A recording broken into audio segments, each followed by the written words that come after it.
بسم اللہ الرحمن الرحیم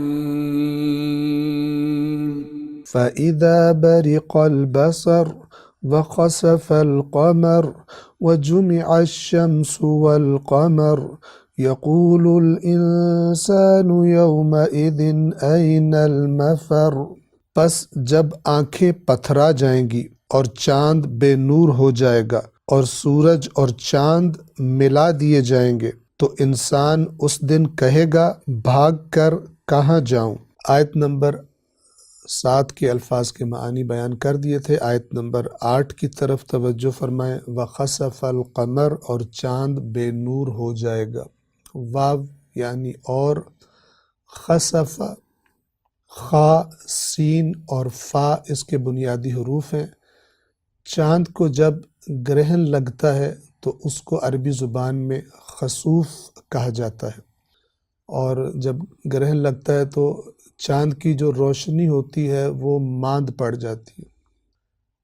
یہاں پر فرمایا خسف القمر، چاند بے نور ہو جائے گا، یعنی جب قیامت آئے گی تو ان آیات میں چند نشانیاں اور علامات اس عظیم حادثے کی بیان کی جا رہی ہیں۔ ان میں سے ایک یہ کہ جو انسان بھی اس وقت موجود ہوں گے ان کی بینائی ختم ہو جائے گی، اس حادثے کے نتیجے میں دیکھ نہیں پائیں گے۔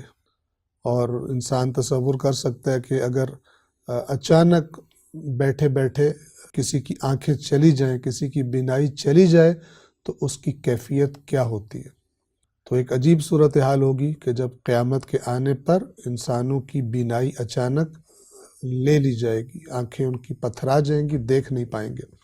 اسی طرح جو دوسری نشانی ہوگی، اور اس کے بعد اگلی آیت میں فرمایا کہ سورج اور چاند دونوں کو اکٹھا کر لیا جائے گا، جمع کر دیا جائے گا، یعنی یہ جو نظام جس پر یہ کائنات چل رہی ہے، ہماری زمین ہے، زمین کے گرد چاند گھومتا ہے، اور پھر ہماری زمین اپنے چاند سمیت اور دیگر نظام شمسی کے سیاروں سمیت سورج کے گرد گھومتی ہے۔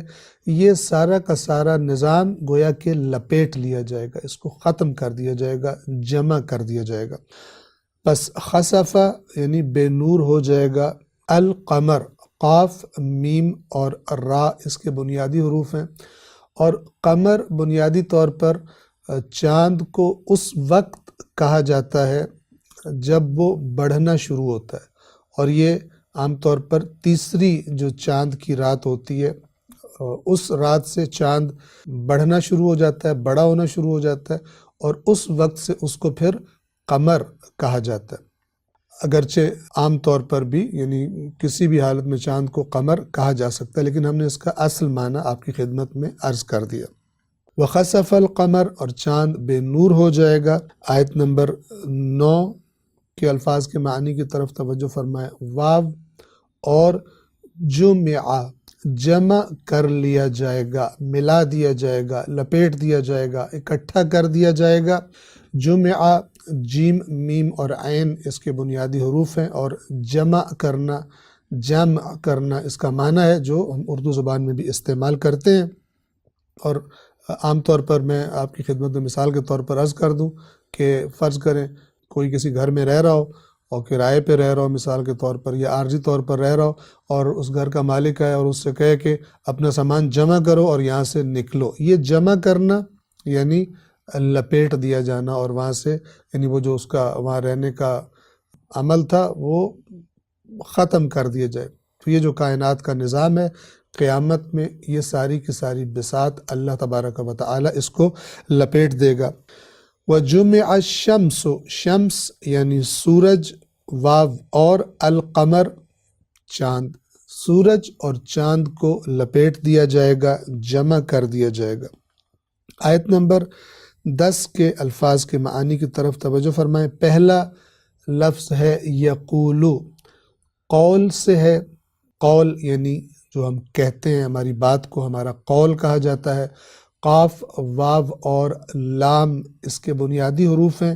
یقولو کہے گا، الانسان یعنی انسان، انسان کہے گا، یعنی جب یہ حادثات پیش آئیں گے تو سارے شکوک و شبہات دور ہو جائیں گے قیامت کے بارے میں۔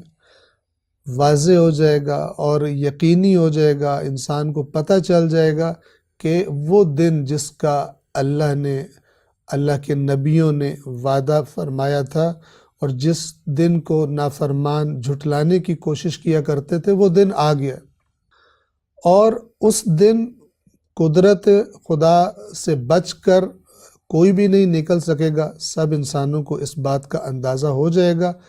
تو اس وقت انسانوں کے منہ سے، اللہ کے نافرمانوں کے منہ سے یہ نکلے گا، این المفر، فرار کی جگہ کہاں ہے، یعنی کہاں بھاگوں، بھاگ کر کہاں جاؤں، کوئی جگہ ایسی ہے کہ جہاں میں بھاگ کر جا سکتا ہوں۔ پس یقول الانسان، تو انسان کہے گا، یومئذن، یوم دن، اذن یعنی اس، یومئذن اس دن، اذن سے مراد اس اذن کا اشارہ گزشتہ باتوں کی طرف ہے جس کا تذکرہ ہو چکا، اور وہ کیا ہے؟ جس دن آنکھیں چودھیا جائیں گی، پتھرا جائیں گی، جس دن چاند بے نور ہو جائے گا، جس دن سورج اور چاند کو لپیٹ لیا جائے گا، اس دن، یومئذن اس دن، یہ اس دن سے مراد جس دن کے واقعات پیچھے بتائے جا چکے ہیں۔ اس دن انسان کہے گا، اینا، اینا عربی زبان میں کہا جاتا ہے، اردو میں اس کا ترجمہ ہم کرتے ہیں کہاں۔ قرآن مجید میں آیت ہے، این تذہبون، فَأَيْنَ تَذْهَبُونَ، تو تم کہاں جا رہے ہو، کس طرف جا رہے ہو؟